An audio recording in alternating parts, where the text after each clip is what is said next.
નમસ્કાર વિદ્યાર્થી મિત્રો, હું શ્રેયસ વિદ્યાલયથી કિરણબેન. આજે આપણે ધોરણ 9 ગુજરાતી માધ્યમ વિષય સામાજિક વિજ્ઞાન વિષયાંક પ્રકરણ 1 ભારતમાં બ્રિટિશ સત્તાનો ઉદય પાર્ટ 5. તો મિત્રો, જે કંપની શાસનની આર્થિક અસર અને સામાજિક અસર થઈ તે વિશે આપણે વિસ્તૃત ચર્ચા કરીશું. કંપની શાસનની આર્થિક અસરો. તો કે મિત્રો, જ્યારે આપણે કંપની શાસનનું સરવૈયું તૈયાર કરીએ ત્યારે આપણને ખ્યાલ આવે, બરાબર.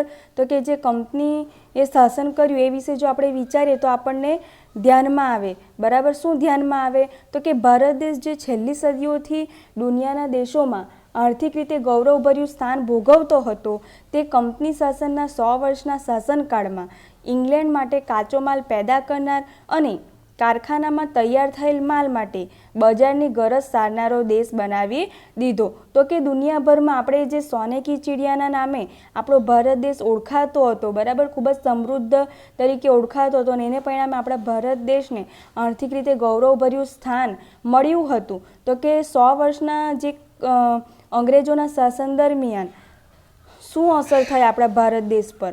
તો કે જે આપણા દેશમાંથી કાચો માલ પેદા કરીને તેમને ત્યાં લઈ જતા હતા, ઇંગ્લેન્ડ લઈ જતા હતા, અને ત્યાંથી તૈયાર થયેલો માલ આપણા ભારત દેશમાં ખૂબ જ ઊંચા ભાવે વેચાણ કરતા હતા. એટલે કે આપણો જે ભારત દેશ છે તેને બજાર તરીકે તેઓ ગણતા હતા.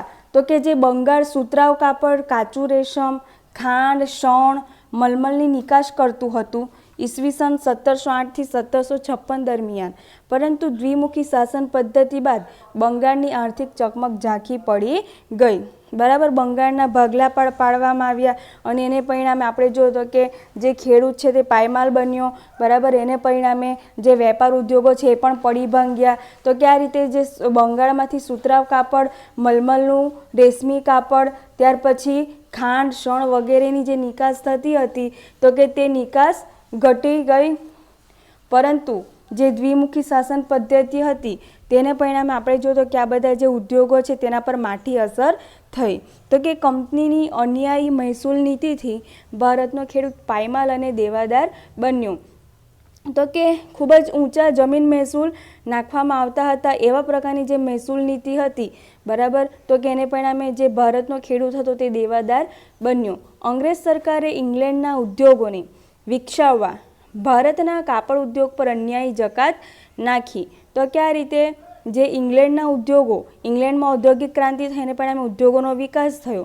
એને પરિણામે ત્યાં ઉદ્યોગોનો વિકાસ કરવા માટે ભારતના જે કાપડ ઉદ્યોગ છે એના પર જકાત, બરાબર, ઊંચી જકાત નાખવામાં આવી. એના પરિણામે જે ઉદ્યોગ સાહસિકો હતા તેના પર માઠી અસર થઈ, પરિણામે વેપાર ઉદ્યોગો પડી ભાંગ્યા. ભારતના હુન્નર ઉદ્યોગોને કચડી નાખવા વિવિધ અયોગ્ય રીત રસમો અપનાવી, જેથી ભારતના ઉદ્યોગ ધંધા પડી ભાંગ્યા. ભારતનો કારીગર ગરીબ, બેરોજગાર બન્યો અને કંપનીના વ્યાપારીઓ ખાનગી વ્યાપાર કરીને બંગાળના કારીગરો પાસે ટૂંકી મુદ્દતમાં ચોક્કસ જથ્થામાં કાપડ વણીને પૂરું પાડવાનો કોન્ટ્રાક્ટ લખાવી લેતા. તો કે આ રીતે જે નાના મોટા ઉદ્યોગો હતા, બરાબર, તો કે તેના વિરુદ્ધ અયોગ્ય રીત રસમો અપનાવવામાં આવી, બરાબર, ઊંચી જકાતો નાખવામાં આવી, અને એને પરિણામે જે વેપાર ઉદ્યોગો હતા એ પડી ભાંગ્યા, અને જે આ ઉદ્યોગો સાથે સંકળાયેલા કારીગરો હતા તેઓ કેવા ગરીબ અને બેરોજગાર બન્યા. પરિણામે તેની માઠી અસર સમગ્ર દેશ પર પડી. ત્યાર પછી જો ઇનકાર કરે કારીગર તો તેને ફટકા મારવાની કે જેલની સજા થતી. જો કંપની કહે એ પ્રમાણે ન કરે, બરાબર, વેપારીઓ, તો કે એમને સજા કરવામાં આવતી હતી. કંપનીના આગમન પહેલાં ભારતના ગામડા સ્વાવલંબી અને સમૃદ્ધ હતા, જે આપણે સર્વે જાણીએ છીએ. જે અંગ્રેજોના શાસનની અસરથી ગરીબ અને પરાધીન બન્યા. તો કે અંગ્રેજોના આગમન બાદ ધીમે ધીમે તેમની સત્તામાં વધારો થતો ગયો, અને જે ભારત સ્વાવલંબી હતું, સમૃદ્ધ હતું, તે કેવું બન્યું? પાયમાલ. જે ભારતનો ખેડૂત છે તે પાયમાલ અને દેવાદાર બન્યો, અને જે વેપાર ઉદ્યોગો હતા તે પડી ભાંગ્યા. એને પરિણામે ગરીબી અને બેરોજગારી જેવી સમસ્યા સર્જાઈ. ઈસ્ટ ઇન્ડિયા કંપનીના શાસનકાળમાં ભારતમાં મુંબઈ થાણા વચ્ચે પ્રથમ રેલવે, ઇંગ્લેન્ડ ભારત વચ્ચે આગબોટની સેવાની શરૂઆત, અને મુંબઈ, મદ્રાસ એટલે કે હાલનું જે ચેન્નઈ, કોલકાતા જેવા મહાબંદરોનો વિકાસ પણ થયો. તો કે ઈસ્ટ ઇન્ડિયા કંપનીની સ્થાપના થઈ આપણા ભારતમાં, તો કે સમયગાળા દરમિયાન આપણા ભારત દેશમાંથી કાચો માલ લઈ જવા માટે અને તૈયાર ચીજ વસ્તુ ભારતમાં લાવવા માટે મુંબઈથી થાણા વચ્ચે પ્રથમ રેલવે શરૂ કરવામાં આવી હતી. ઇંગ્લેન્ડ અને ભારત વચ્ચેની આગબોટની સેવા પણ શરૂ કરવામાં આવી હતી. ત્યાર પછી જે કેટલોક માલ બરાબર જળમાર્ગે આવતો હતો, એટલે કે મહાબંદરોનો પણ વિકાસ થયેલો હતો. તો આ રીતે કંપની શાસનની આપણા ભારત પર આર્થિક અસરો થઈ હતી. તો કે એમની ભેદભાવભરી જકાત નીતિ, મહેસૂલ નીતિને પરિણામે ભારતનો ખેડૂત પાયમાલ અને દેવાદાર બન્યો. તે જ રીતે જે ઉદ્યોગ સાહસિકો હતા, તો કે તે પણ શું ગરીબ અને બેરોજગાર બન્યા અને તેને પરિણામે વેપાર ઉદ્યોગ પડી ભાંગ્યા. ત્યાર પછી આપણે જે વિકાસ થયેલો છે બરાબર રેલવેનો, એ વિશે ચર્ચા કરવાની. તો કે ઈસ્ટ ઇન્ડિયા કંપનીના શાસન દરમિયાન પ્રથમ રેલવેની શરૂઆત થઈ, આગબોટ સેવાની શરૂઆત થઈ, મહાબંદરોનો વિકાસ થયો.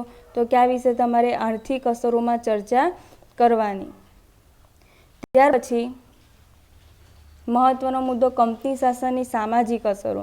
તો કે કંપની શાસન દરમિયાન કેટલીક સામાજિક અસરો પણ થઈ હતી. તો કે અંગ્રેજોના શાસન દરમિયાન કઈ કઈ સામાજિક અસરો થઈ હતી તે વિશે આપણે વિસ્તૃત ચર્ચા કરીશું. તો કે બ્રિટિશ વહીવટ દરમિયાન વર્તમાનપત્રોના વિકાસથી ભારતીય પ્રજામાં વિચાર, વાણી સ્વાતંત્ર્યની ભાવના વિકસી. તો કે આ રીતે જે વર્તમાનપત્ર છે, છાપું છે બરાબર, તો કે એના વિકાસથી ભારતીય પ્રજામાં શું વિચાર અને વાણી સ્વાતંત્ર્યનો ભાવનાનો વિકાસ થયો. એટલે કે તે પોતાના વિચારો વ્યક્ત કરી શકે છે અને તે પોતાની વાણી દ્વારા બરાબર સ્વતંત્ર રીતે પોતાની જે ભાવના છે, લાગણી છે, તેને વ્યક્ત કરી શકે છે. આ કેવી રીતે શક્ય બન્યું? તો કે વર્તમાનપત્રોના વિકાસથી. એ સમયગાળા દરમિયાન વર્તમાનપત્રોનો પણ વિકાસ થયો હતો. તો કે એ સમય દરમિયાન ભારતીય સમાજમાં કેટલાક પ્રદેશોમાં કુરિવાજો જોવા મળતા હતા.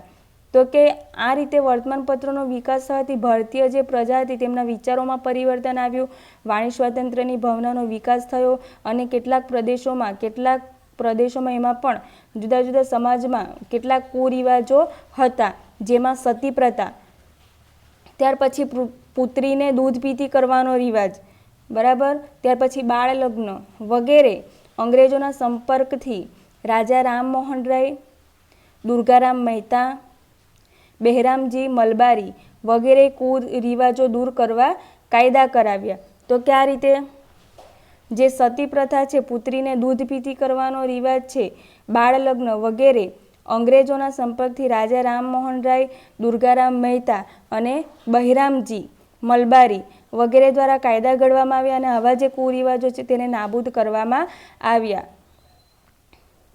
સતી પ્રથા એટલે કે જે પોતાનો પતિ મૃત્યુ પામે તો તેની પાછળ તેની પત્નીએ પણ સતી થઈ જવું. ત્યાર પછી પુત્રીને દૂધ પીતી બરાબર, ગરમ દૂધમાં દીકરીને દૂધ પીતી કરાવવામાં આવે છે, એટલે કે દૂધમાં ડૂબાડીને તેને પણ મોતને ઘાટ ઉતારવામાં આવે છે.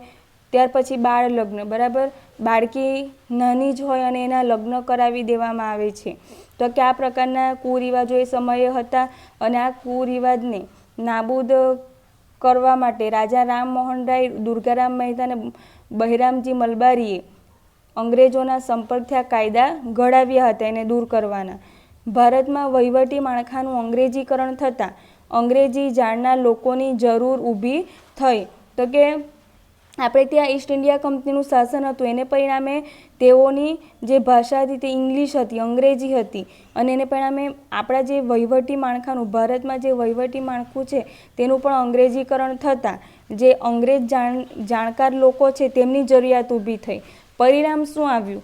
પરિણામ એ આવ્યું કે મેકોલેના પ્રયત્નથી ભારતમાં અંગ્રેજી શિક્ષણ આપવાનો પ્રારંભ થયો. તો કે આ રીતે અંગ્રેજી શિક્ષણ આપવાનો પ્રારંભ શરૂ કરાવનાર કોણ હતા? તો કે મેકોલે. તો કે મેકોલેના પ્રયત્નથી ભારતમાં અંગ્રેજી શિક્ષણની શરૂઆત થઈ હતી. ચાર્લ્સ વુડની ભલામણથી મુંબઈ, મદ્રાસ એટલે કે હાલનું ચેન્નઈ, કોલકાતામાં યુનિવર્સિટીની સ્થાપના થઈ. તો કે ઉચ્ચ શિક્ષણ માટે યુનિવર્સિટીની સ્થાપના કરવામાં આવી ચાર્લ્સ વુડની ભલામણથી બરાબર. મુંબઈ, ત્યાર પછી મદ્રાસ, ચેન્નઈમાં અને કોલકાતામાં બરાબર આ મહાનગરોમાં સ્થાપના કરવામાં આવી હતી. અંગ્રેજી શિક્ષણના કારણે ભારતમાં અંગ્રેજી જાણનારો વર્ગ ઊભો થયો. સમય જતાં તેણે સુધારવાદી માંગણીઓ કરી અને સુધારાની પ્રક્રિયાને વેગ આપ્યો. તો આ રીતે વહીવટી કામકાજમાં જે અંગ્રેજી જાણનારો વર્ગ છે તે ઊભો કરવામાં આવ્યો અને એને પરિણામે જે ભણતર છે બરાબર, ઉચ્ચ શિક્ષણ મેળવનાર જે વર્ગ છે એમના દ્વારા સુધારવાદી કેટલીક માંગણીઓ મૂકવામાં આવી અને એને પરિણામે કેટલાક સુધારા થયા. તો કે આમ ઈસ્ટ ઇન્ડિયા કંપનીએ ભારતની સમૃદ્ધિ અને વેપારથી આકર્ષાઈને ભારત આવ્યા હતા. ભારતમાં કંપની શાસનને પરિણામે રાજકીય, આર્થિક, સામાજિક ક્ષેત્રે સારી નરસી અસરો ઊભી થઈ. કંપનીએ ભારતના ભોગે ઇંગ્લેન્ડને સમૃદ્ધ કરવાની નીતિ અપનાવી અને ભારતમાં આવીને પોતાના લાભ માટે જે વ્યવસ્થામાં સંસ્થાનગત સુધારા કર્યા તેનાથી ભારતને પરોક્ષ રીતે લાભ પણ થયો.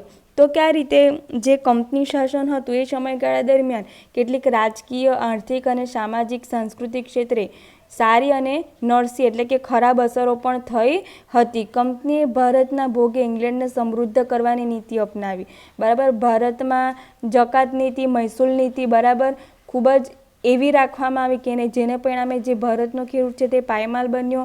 જે ભારતનો ઉદ્યોગ સાહસિક છે તે શું થયું, એનું બેરોજગાર બન્યું. તો કે આ રીતે આપણે જોઈએ તો કે એની સારી અને ખરાબ અસરો થઈ હતી.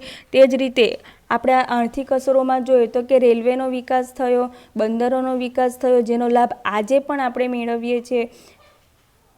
ભારતમાં પોતાના લાભ માટે જે વ્યવસ્થામાં સંસ્થાનગત સુધારા કર્યા તેનાથી ભારતને પરોક્ષ રીતે લાભ પણ થયો. તો કે આ રીતે કેટલાક સુધારા કરવામાં આવ્યા હતા અંગ્રેજો દ્વારા. તો કે એનાથી આપણા ભારત દેશને પરોક્ષ રીતે લાભ થયો હતો. બરાબર, તો કે આ રીતે જે કંપની શાસનની આર્થિક અસરો અને સામાજિક અસરો આપણે જોઈ ગયા, એમાંથી કેટલીક ખરાબ અસરો પણ હતી અને કેટલીક સારી અસરો પણ હતી, જેનો લાભ આજે પણ આપણે મેળવીએ છીએ.